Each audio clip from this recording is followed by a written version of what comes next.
How's it going, everyone? It's Gavin from Balls to You, and this is going to be a video on switching from live to frozen thawed. It's not going to be as easy as I'd like to sort of say, yes, here's the magic trick and your animals will swap over onto frozen thawed.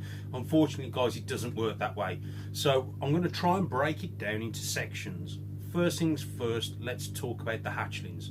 So when the hatchlings come out, and once they've shed out, normally after about 10 days after they've shed, or 7 to 10 days, I normally offer them a food item, and that is normally a live prey.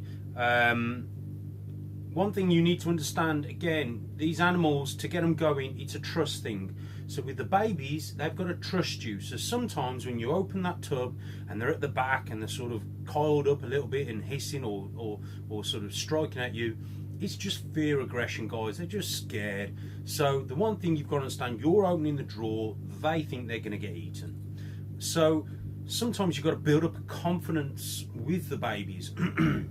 So what I tend to do with the babies, they tend to have about 3 live feeds, and then 9 times out of 10 they'll swap over onto frozen thawed. There's a number of ways you can do that. They will become, babies are easier to do it because they're more food aggressive, they're more food dependent, they need that food, so they will eat anything they can to sort of grow. Some mistakes that people make with hatchlings is they start off with pinkies or rat pups which have no fur. I find that the baby snakes prefer something with fur on. I know it sounds crazy, but trust me, they're not keen on the whole naked rodent sort of a thing. For some reason they just prefer it with fur. And again, sometimes we may look at a rat pup or a mouse pinky and think that it's too small. Well, they also think the same things. What you need to think of is, with that rat pup or that fuzzy or that sort of African soft-furred rat that's around about 15 to 20 grams, I know it looks big, but a lot of it's fur. So in actual fact, if you was to get rid of all the fur, you'd probably find it was smaller than what you anticipated or what you realised. So a little trick you can try is obviously try a furry rodent as opposed to a bald rodent, let's say, or a fresh pinky, that sort of thing. The other thing you can do, again, like I said, it's all about building up trust. What you can do is try, again, this is all late at night. Babies and juveniles will feed pretty much most times of the day, but try on a night. You can get a fresh killed rodent and offer it that way. Again, you've got to bear in mind, when you put a live in, you're opening the drawer, putting the live in, shutting the drawer, and then it's nice and dark, and then obviously the snake feels comfortable and it's going to attack that rodent. With the frozen thawed or the fresh killed, you've sort of got to do it, but do it in a way that you're not, you're not glaring over it and you're sort of a big monster and you're scaring it. You've got to sort of do it a little bit tactile. So try a fresh killed, try a fuzzy as opposed to a pinky, and try slightly bigger or slightly smaller. Now, I know I said, don't sort of go for that pinky effect, but every snake is different, guys, so you've got to try everything. And a lot of people say, oh, I've tried everything, but really they haven't. They've just sort of tried a couple of things and they've give up. The other thing you can do is get your frozen thawed and leave it in there overnight. That's another thing you can do. We call it drop feeding. So when we expect a snake to strike for its prey, it may not want to. I've got some animals, even older animals, which prefer drop fed, to be drop fed. They're not shy, they're not anything sort of, they just react like normal animals, normal ball pythons. They just prefer to be drop fed. So try drop feeding. And again, they will start to eat, they will start to kick in. Sometimes you may have to assist feed. But I'd be looking at 30 days after the initial shed. Okay, so once they've come out the egg, you put them all together in a nice tub, nice and very highly humidity high, wet paper, or wet paper towel. Once they've all shed out, you've segregated them all, give them about 7 to 10 days, you'll start to see them looking a bit more active. Then try and offer them food. Like I said, I normally start off with alive, and I have quite good success with swapping over onto frozen thawed. Those who become picky feeders, I tend to keep until they're a little bit older, and then I eventually get them sort of going in a you know, frozen thawed. So one thing you can try, fresh killed. Again, you're building up that relationship with that animal. It's got to trust you, and I keep saying this, guys. Sometimes these snakes won't feed because of a trust issue, and that's something that a lot of people overlook. They think, oh, it's a rodent, so they go from a mouse to a rat, from a rat to an African soft-furred rat, from an African soft-furred rat to a gerbil. Have you not stopped to think that maybe it's a trust thing? I mean, aren't we all taught not to accept sweets from strangers? You know? So it is a trust thing, guys. I do see that in my snakes. Some of my snakes are very temperamental around other people, but they trust me 100%. You know, they're sort of relaxed, chilled out, but around other people, yeah, a little bit dicey. So trust is a key on a lot of these feeding issues. So, diverse. So, fresh killed, you can try fuzzy rodents. Again, if you've got males, you can try with mice. With males, it doesn't really matter if they're on rats, mice. African soft-furred rats are always the best thing I find. But with males, if we're talking rats or mice, males, if you are breeding, you know, you can keep them on mice. I've not found that to be an issue, and they tend to like mice a bit more. But you've just got to feed them, you know, twice a week as opposed to once a week maybe. And again, with mice and African soft-furred rats, I do see that the males will feed through the breeding season. Not all of them, but majority of them. With females, you want them either on rats or African soft-furred rats. Again, here's another tip that I've done before. You can switch between the two or the three. So maybe 1 week you want to give it a mouse, it'll take a mouse. 1 week it'll take a rat. The next week it'll take an African soft-furred rat. Swap it round. Some people say once you get them on African soft-furred rats, they're very hard to get off. Partly true, partly not. I've sold breeder animals that were on African soft-furred rats and they've switched over onto rats, and I've also sold older animals that have just stayed on African soft-furred rats. African soft-furred rats, to me, guys, if you are going to go into breeding, it's a must. So if you are starting off breeding rodents, my advice would be to start with African soft-furred rats. You don't need mice, you don't need rats. For me, they just fill the gap. They are perfect. Anyway, so you can change the prey. So, you know, mix up the prey. Try this, that, and the other. You can go, like I said, go for a fuzzy rodent as opposed to a bald rodent. Go for a fresh killed. Drop feed. Again, don't just drop feed with a mouse and then it doesn't work. Try it with a rat. Try it with an African soft-furred rat. You know, all them sort of things. Try it on the rodent that you prefer to feed first, and then move, you know, either one way or the other. Go for a mouse or an African soft-furred rat. Some people do go onto gerbils. I'd stay away from gerbils, guys. That's just my advice. I've got none that feed on gerbils. I know a couple of my friends that have got them on gerbils, and they're an absolute nightmare. Very expensive, very hard to get. So just for me, harder than African soft-furred rats. So for me, I'd stay off the gerbil thing and try and keep them on rats, mice, or African soft-furred rats. So let's talk about adults. After the juvenile stage, again, I've got some animals which have gone into the juvenile stage and they are live feeders. It's simple. In the UK, it is against the law to feed live. However, if it's detrimental to that animal and that is the only way it will feed, then you are allowed to feed live. what they're trying to do is stop people from just chucking in live rodents and, you know, all that, you know, feeding live videos and all that sort of stuff. I mean, they just, it's not good, okay? We know it's nature. I don't do a live feeding video unless it's going to be educational. There's nothing wrong with them as far as I'm concerned. We all watch, you know, the Discovery Channel or the Animal Planet, where a lion jumps on the back of a gazelle and all that sort of stuff. But yeah, it's educational purposes, I find, and the people that are doing it for, you know, pleasure, they're just spoiling it. But anyway, so in the UK, it is against the law to feed live if your reptile will take frozen. If it won't take frozen, then unfortunately you've got to think of the health and the well-being of that animal, which is obviously your reptile. So for me, you've got to do what's in its best interest to feed that animal.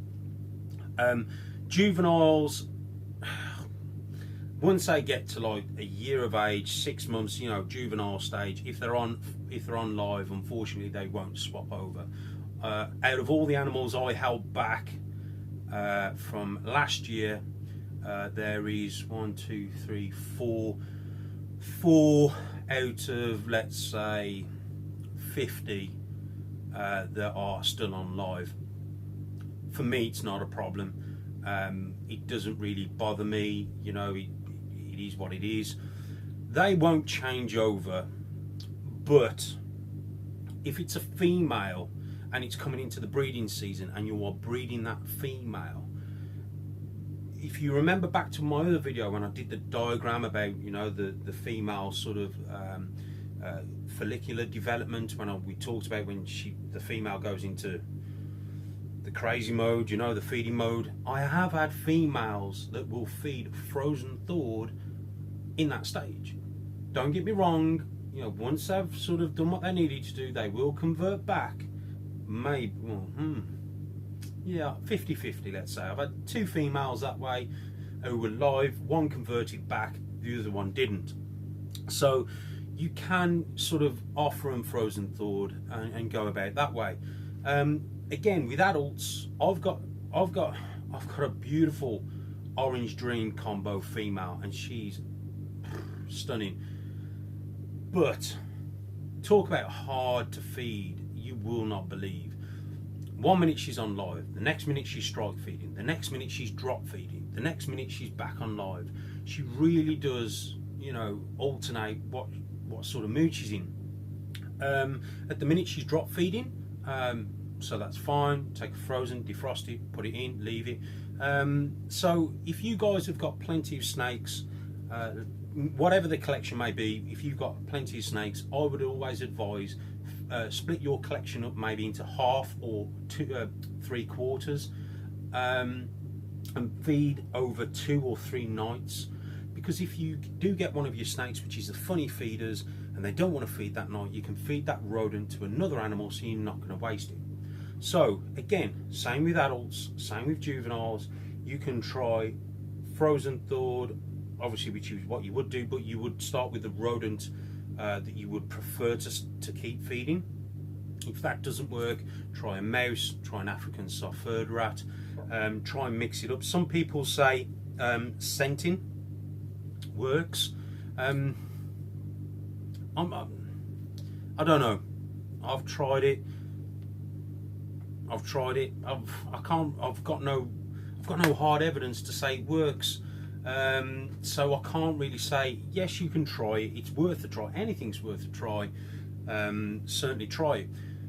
Back in the day, there used to be this thing where it was quite gruesome, where you got the head of the rodent and you pierced the head to expose the brains. Doesn't work with ball pythons. I've tried it because, again, keeping other snakes back in the day, it was just one of the things that we heard about to try if ever they stop feeding. I've tried it, it doesn't work. It's certainly not worked for me. If you guys have found that it works for you, please put it in the comment box below, and please just note down, you know, what type of species of snake it worked for you on, because again, all these species are completely different and they have their own little quirks. Scenting may work, may not. It's never worked for me. So The brain thing where you pierce the rodent, that's never worked either. Some people have tried scenting the bedding of the rodent.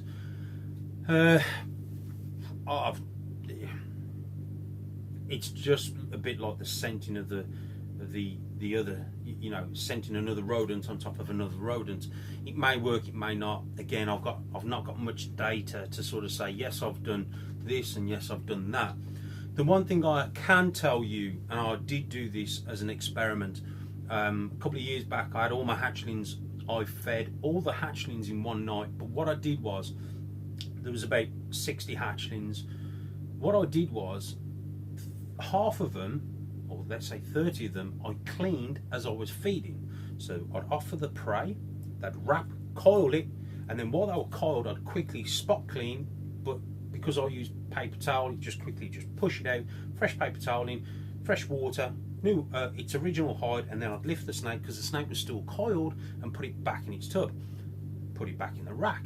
I did that as an experiment, and I kid you not, all the ones that I didn't clean ate.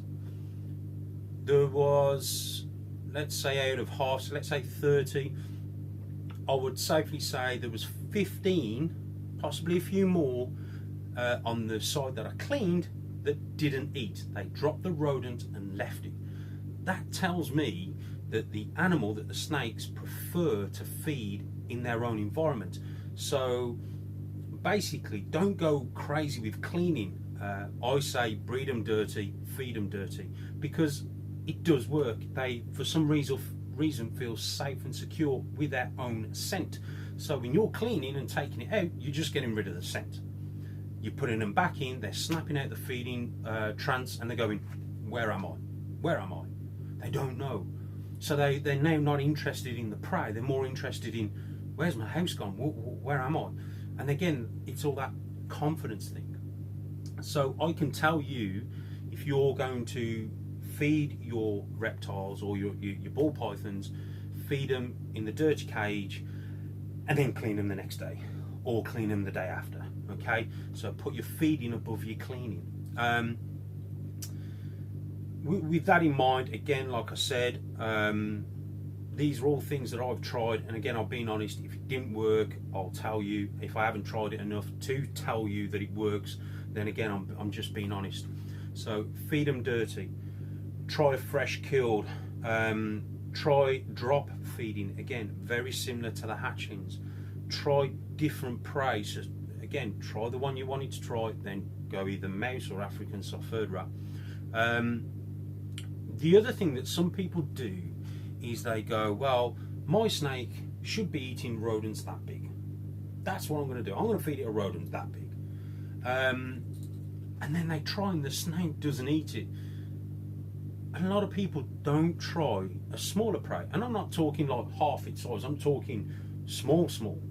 I have found that works fantastic. For some reason, they're just not after a big meal, but they're hungry. It's almost like they want a snack, you know. And trust me, a lot of people don't look at that. I've had people phone me, message me, email me, saying, Gav, my snake's not eating, I tell them, try a smaller prey item. Phone me, message me, text me the next day, Gav, it's worked. Just a little something, okay? Downsize the prey of the rodent that you are trying to feed. Again, if you've got multiple rodents, try your multiple rodents. So it may not want that one for whatever reason, try another one. I always, with frozen rodents, I always feed on a night, okay? And what I do, I defrost the rodent in the room, so the body's up to room temperature. I get a jug of hot water out the kettle. It's not, well, obviously it's boiled, but it's not boiling water, but it's boiled water. I dip the head of the rodent in the hot water, and bear in mind, you know, while it's out in your room, it is cooling down, and then I wipe the excess off, and then I offer it by the tail to the snake. They lock onto it, get it. Okay, so there's another trick. If you haven't tried it, it is definitely worth trying. So many people don't feed that way, and when they do, it's like they've found a new secret. You know, it does work. That's how I feed all my snakes. The other thing you can do is offer the prey rather than dangling it by the tail. You can offer it in, sort of, so you got it around the scruff of the neck and you go at it. I see too many people trying to pee the snake off. So they'll get the rodent and they go, whoa, they'll wiggle in front of the face. Snake just backs off and sort of like, ooh, So again, try not to be too aggressive. Try not to throw the rat in there. If the snake is confident, you'll see it will just launch at it and just get it. Okay? It's all about building trust. Again, you're opening that tub, you're offering it something, it doesn't know what you're going to do, it's going to start striking and not eat. The last thing it wants to do is eat. The other thing you can do is look at the snake. So, what I've learned is how the snake acts will tell you whether or not that snake will eat. So, while you're offering it food, don't get stressed out. If it's not feeding, look at how it's acting. Is it acting defensively, or is it acting in a way that it's hungry? You start touching it on the tail, it will start turning around and trying to bite the rodent, or yourself, depending on what you're touching the tail with.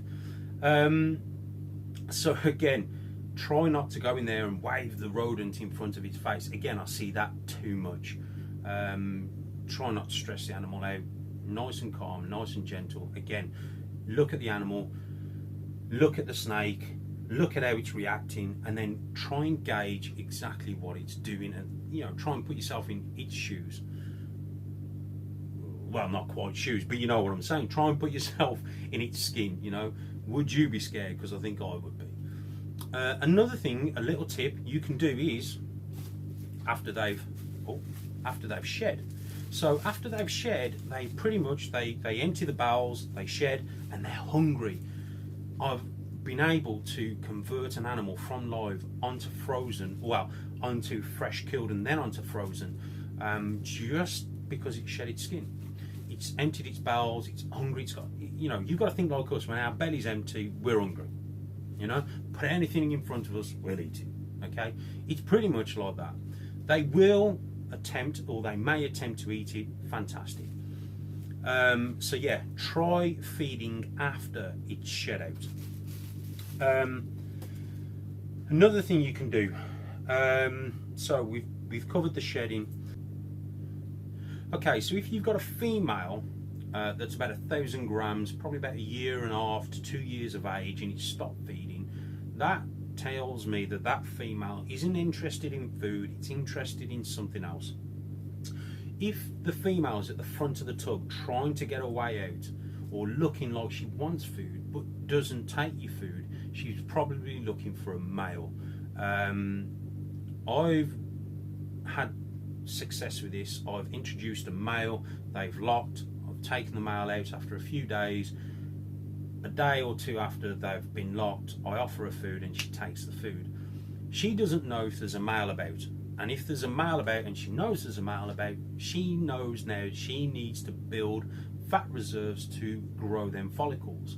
So all of a sudden, like I've said before, she may go on a bit of a feeding binge, and again it may even get her back onto the rodents after she's stopped.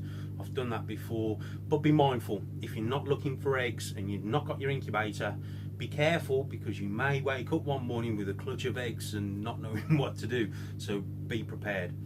The other thing you can do is, what I tend to find is with the hatchlings, if I offer them food on a regular basis, and I'm talking like once every other day, they pretty much get used to it, in almost like you're conditioning them. You're opening the tub, offering them food, shutting the tub, opening the tub, offering them food. You're sort of conditioning them. Every other day, they'll tend to sort of go and expect it, and then all of a sudden, you've not got a live or a fresh killed, but you've got a frozen thawed, and you're going to offer it, and it's just not going to think about it. It's just going to take it, wrap it, and eat it. I've done that before, and that does work as well. I think I've pretty much covered everything, guys. If any of you guys have got any little tips to help this community, people who watch this channel, even myself, please put them in the comment box below. Be as descriptive as possible to help these people. Again, we're all here to help and guide each other. I don't know everything. I just tell you guys from my experience what's worked and what hasn't. I've even heard people sort of talking about tapping the edge of the rack. I've never, yeah, it may work. I've tried it. I didn't see any difference, but you know, you do hear these crazy, wonderful things. Anything's worth a try though at the end of the day. But yeah, if you've got any tips that does work for you, I don't want you to go on Facebook and because you've read it off your mate's, cousin's, uncle's, brother's page that's what he does, but you've never done it and you've never tried it, so it could be just BS. If you've tried it and it's been successful for you guys, please put it in the comment box below. Okay, hope this video out helps for those people who've been messaging me and kicking my ass to get this video up. Again, these are a few things that I try and I find that do work. And again, you've got to persistence. Okay, persistence is the key. Okay, everyone, thanks for watching. Thanks for all your support. Again, guys, you're an awesome community. I love and respect you all. Thanks for all your support. Take care, and I'll speak to you guys soon.